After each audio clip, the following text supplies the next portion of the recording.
So we're starting Genesis. Genesis is the Greek name from the Hebrew name Bereshith. It's time to change your world. It's time to let it go. The things you used to think, the things you used to know, they don't help you anymore. It's time to change your mind. If it's peace you want to find. This is Kurt Kaikonen, pastor of Calvary Chapel, Waterford, at your neighborhood church. Today on Change Your World, we'll be in the book of Genesis. So grab your Bible. We'll be starting in chapter 17. It's time to change your world. You need to let it go.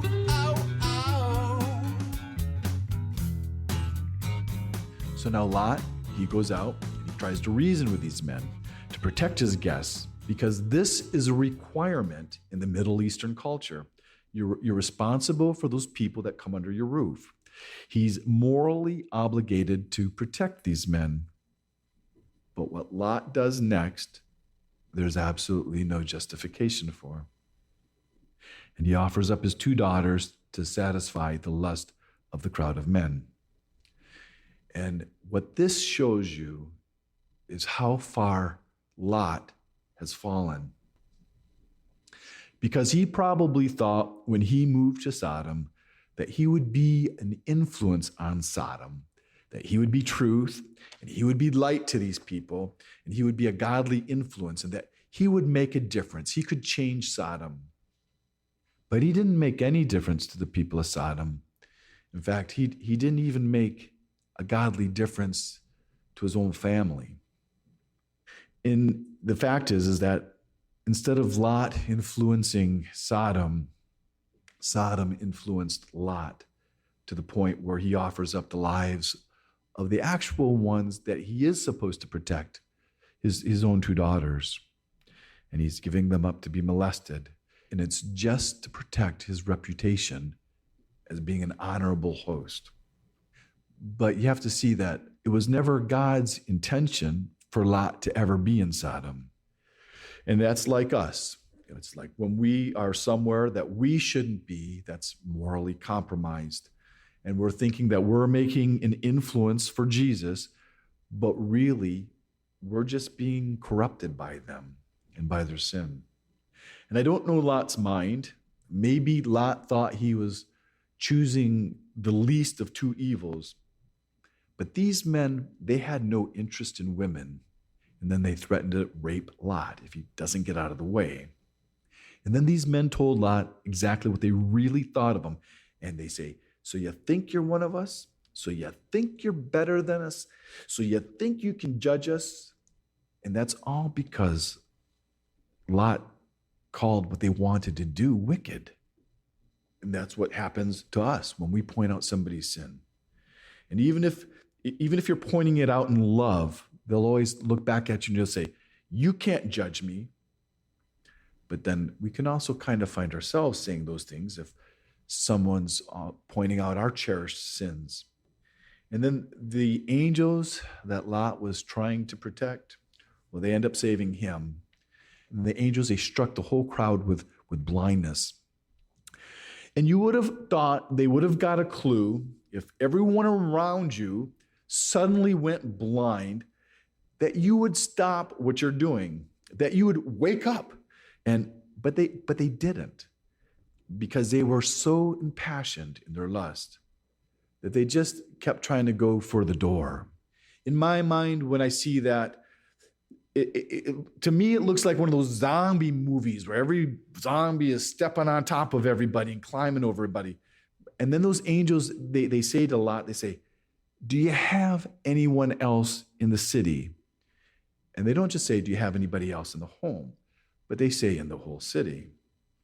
Because a lot of people think that Lot only had 2 daughters and those son-in-laws, that they were probably just those daughters' fiancés, that they were betrothed, that they were future son-in-laws. But the way I read this and the way I look at it is that Lot probably ran out of the home that evening after it had calmed down, just after dark, after the men were blinded. And then he started to look for all his kids. And he went over the whole city to the ones who didn't live at his home. Because if those son-in-laws, if they did stay in the home, and they would have heard all that commotion at the door. Because you have a whole crowd of gay men trying to get in. What could they have been doing? Would they be hiding like in the bedrooms? They didn't have video games. They couldn't be hiding and playing video games. And then we remember that Abraham, when he was speaking with God and he interceded to save the city, he stopped at 10 righteous people. And I think he probably stopped there because he figured Lot had 10 people in his family. But we'll end up seeing that Lot was the only righteous person in his family. And Lot, he wasn't even that good. And nobody believed Lot. They just said, hey, go home, old man. Let us get some sleep. And it shows you that Lot, he didn't get home till about dawn. So that means that he's been out all night. And when he gets back there, the angels tell him to hurry and to take those who he actually has control of in his home. And he says, before you're destroyed with the city. And you kind of wonder how seriously Lot took those angels' warning. I mean, was he like still packing? Did he not really believe that destruction was going to come? Because those angels had to actually physically grab their hands and pull them out. And it lists each of them. It says Lot, his wife, and his daughters. 4 hands from 2 angels, grabbing 4 hands of all the 4 people. And then when they get out of the city, the angels say, run, escape for your lives. Don't stay in the plain. Go to the mountains. And Lot's still arguing with them. And so he's fighting with these angels that are trying to rescue him. And remember, Lot, at this time, he knows that they're angels. So Lot, he gets permission from those angels to go to this little city named Zor.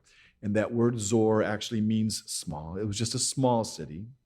And it seems like Lot still doesn't believe that the judgment's coming. And Lot's told by those angels that they couldn't do anything until he gets into that city. And so now dawn's breaking. The sun's starting to come up. It's been a long night. Everyone's tired. And they just step into the city.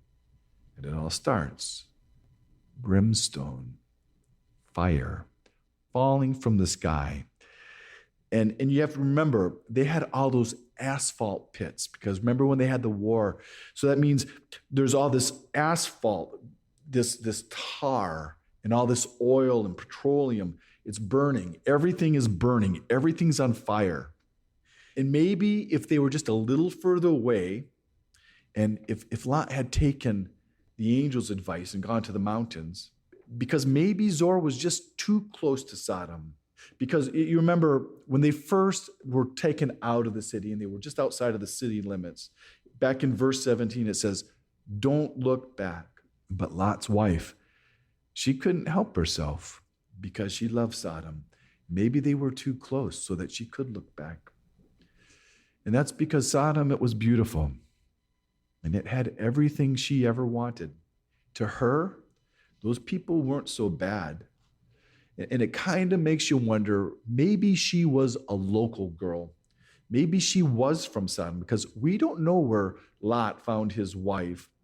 But even if she wasn't from Sodom, she couldn't imagine herself living anywhere else.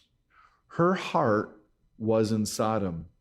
So now she has to share the judgment of Sodom, because she's one of them. And nobody would have ever known that her heart held that by looking at her. And so now she becomes a pillar of salt. And it's just like the destruction all around her, she was struck. And I believe the only reason that Lot's wife and his daughters were actually saved, that it was for Lot's sake. It wasn't because they were righteous. It was because Lot was righteous. And they belonged to Lot. Because God has a lot of mercy on people, and he has a lot of mercy on their family. And the truth is, some people, they just can't be saved. And the reason they can't be saved is because they don't want to be saved. All those people in Sodom, they didn't want to repent. They didn't want to be saved, even after they were struck with blindness. The son-in-laws, they didn't want to be saved because nobody really thought there was anything to be saved from. And that word for Lot's wife looking back, well, that word actually means she longingly looked back. It wasn't like she accidentally got a glimpse of the destruction. And some people would say, well, Lot's wife, she was judged because she wasn't a believer. But that wouldn't be true. Because Lot's wife, she just entertained angels at her house the night before. And she was probably among the people that were rescued by Abraham. So she probably knew Abraham, and she knew what God said, and she believed it. Her problem was that she just loved Sodom more than she loved God. And if you go to that area around the Dead Sea today, there is absolutely no vegetation at all. It's dry, it's hard, and it's a salt wasteland. And there's a hill out there, and they call it Mount Sodom. And outside of that hill, there's a pillar, and it's a salt stone, and they call it Lot's wife. But there's a lot of those pillars over there, and if you're with a guide, they'll point to any of those pillars and they'll say, there's Lot's wife. There's Lot's wife. So Lot only had one wife, but also in that area, not far from there, on the Jordan side of the Dead Sea, they have found two small cities that were from the Bronze Age that had been destroyed by fire. We don't really get our lesson here from Genesis, but where we find our lesson, it's in Luke chapter 17, 26. And that lesson is given to us by Jesus himself. And what he talks about there, he talks about this judgment during Noah's days, and he links it with the judgment of Sodom. But he also tells us about him coming again and how the last days will be like these days. And what he says to us is he says, remember Lot's wife. And I think what he's saying there is that we need to look at the coming of Jesus and not look at the culture. And we don't need to look back at the world when we know the truth and when we see it coming, and not to be surprised. Because you have to remember that day in Sodom was just a normal every day. The sun came up. It was a nice day. The sun was out, and Lot was there and he was still doing business. But you see, Lot, he did lose everything. He lost all his wealth. He lost more than half his family. He did not lose his life, but this whole thing started with just a little compromise. First, he picked the beautiful, well-watered land, and then he moved outside of Sodom in his tent, and then he bought a house in Sodom, and then he became a leader in Sodom. But he never asked God what he should do. He never asked God where he should live. And the one thing that we always need to keep in mind, that Lot, he was a righteous man. But as righteous people, we should always seek the Lord's will for our lives. And we should always try to remember Lot's wife. All right, so the first thing we're told is that Lot was rescued because God remembered Abraham. And it's not like God ever forgets anything, but this is referring to that conversation that God had with Abraham just the day before. And so now it's Lot's first day in Zoar, and that city, which name means small, is where Lot was given permission to flee to. So on this first day, everybody's choking from the smoke in the air because of the burning asphalt pits that had caught on fire, and they had been burning all through the night, where even Abraham, where he could see the smoke from the hillside where he lived. And so now this small family with this older single father and his two daughters, they have to start over. Now, most of us, we've seen the devastation to a family from things like a fire, where they lose everything, or from a flood. And this small family, well, they lost everything they owned, but they not only lost that, they lost more than half their family. They lost their wife and mother. They possibly lost a couple other daughters with their husbands. And if they weren't daughters and husbands, then that means that these girls had actually lost their future husbands, their fiancés. And this all happened in one night. But this wasn't a house fire where the whole community can gather around them and come together and restore some of their losses. They lost everything that they knew in their life, everything they had known, everyone, everything, and there wasn't even anybody left to cry with. But just yesterday, the day before, everything was normal. In fact, it was a perfect day. And it's probably going to be their very best memory, and that'll probably be the memory that they'll always look back to.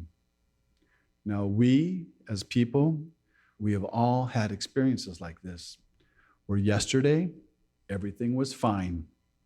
You were making your plans for your future, and then something happens, and everything changes. And there is no future, not the way that you imagined it. And this could be anything. It could have been maybe your house had burned down at one time, or maybe you lost somebody that you loved. And because of that death, that your life will never be the same again. Or maybe you had a divorce and your dreams died. And when your spouse left, your dreams left with him or with her. Or it may have been a loss of a job, or maybe not even getting into a school that you were hoping to get into.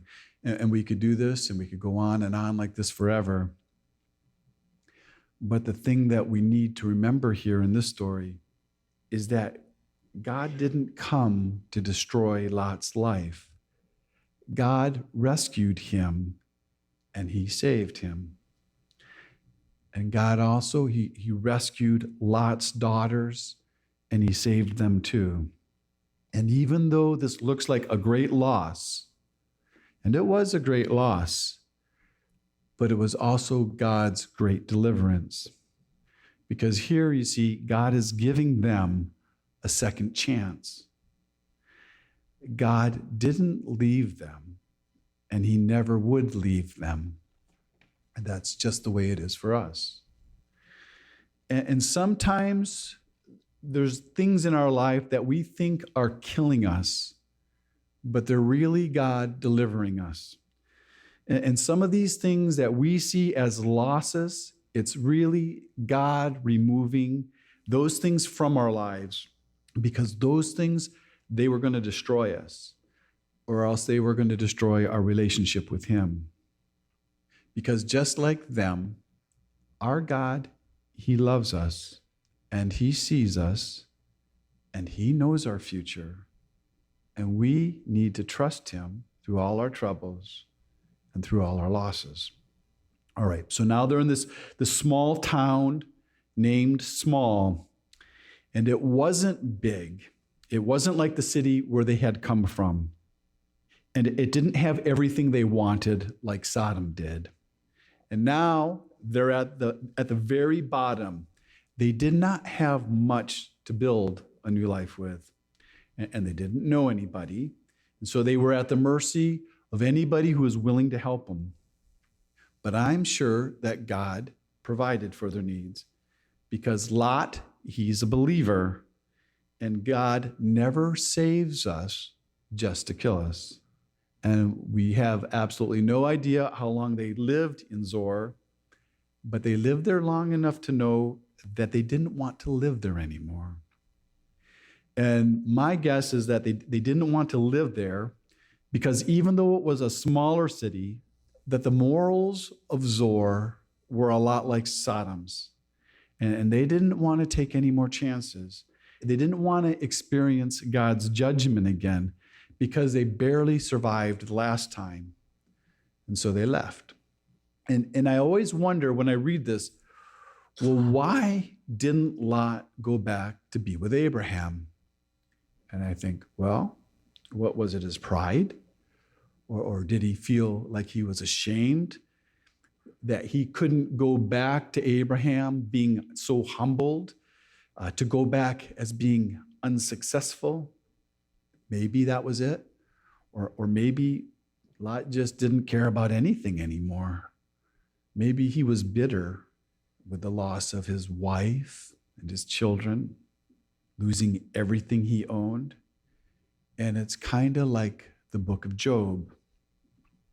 And when you think of Job, Job was actually from this same time period that Lot was. But see, when Job, when he had his losses, what he did is he worshiped God. But Lot didn't. And so now he goes to this area where the angels first told him where to flee to go to the mountains. And the only thing that we're told that he ever brought with him up to those mountains was wine. And even if they didn't bring that wine from Zoar, well, that would have meant that Lot would have had to have planted those grapevines to make the wine, which would have taken about 2 years to fruit. And this reminds us of Noah, because that's the very first thing he did when he got off the ark. He planted a vineyard after being saved from the destruction of the flood. And that's when God had saved him. So maybe it's just like Noah getting drunk, that Lot's getting drunk. And he's trying to forget his sorrows. He's trying to forget all his troubles. And you can see that Lot's daughters, that they were comparing themselves to Noah's story. Because this was the destruction of their whole world. And so they're starting to build this story up in their minds, and that they're going to repopulate the earth, just like God told Noah. And you see, there are stories that you can tell yourself when you're poor, and when you're lonely, and when you're living in a cave with an old man who's a drunk. And these girls, they actually knew that the Lord hadn't destroyed the whole world, because remember, they lived in Zoar. They saw other people. And unlike Noah, God never told them to repopulate the earth. This was just a story that they had kept telling themselves, because these girls are trying to find a purpose for their poor, lonely, meager existence. And if you've ever noticed here that no one here was ever trying to seek God. They were never trying to find out what God wanted for their lives. But these people, they knew that God loved them because they knew that God saved them. And he even saved them by sending them angels. And it was miraculous. So they should have sought God, and they could have sought God, but nobody did. But then you have to think, what can you really expect from girls who are raised in Sodom? Their dad, at best, was a nominal believer. He wasn't sold out like Abraham was. Their mother, well, she was morally corrupt. And she was just like Sodom. That's why she had to share in the same judgment as Sodom. So what could you really expect from her daughters? And this is what you get with marriages of believers and non-believers. You get confusion. And if you think about back there in Sodom, I'm sure that homosexuality was not the only deviant lifestyle. Because in the pagan cultures of this day, and even in the Egyptian culture, incest wasn't uncommon. And they even had worse practices in the worship of their gods.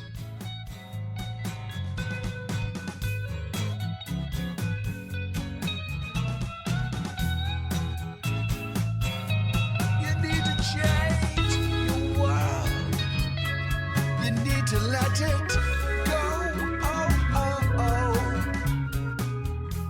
Thanks for listening to Change Your World. Change Your World is an outreach of Calvary Chapel, Waterford, and your neighborhood church. If you're listening to Change Your World in the Detroit metro area, why don't you join us for church this Sunday? Our service time is 10 a.m. at Calvary Chapel, Waterford, 183 South Winding Drive, Waterford, Michigan. We're competing with the Catholics. It's only an hour. All the donuts you can eat, and you don't have to believe a thing we say, but it could change your world. You need to change your world. The rest of today's message can be heard at yourneighborhoodchurch.org. So check us out and download the app. And until next week, remember,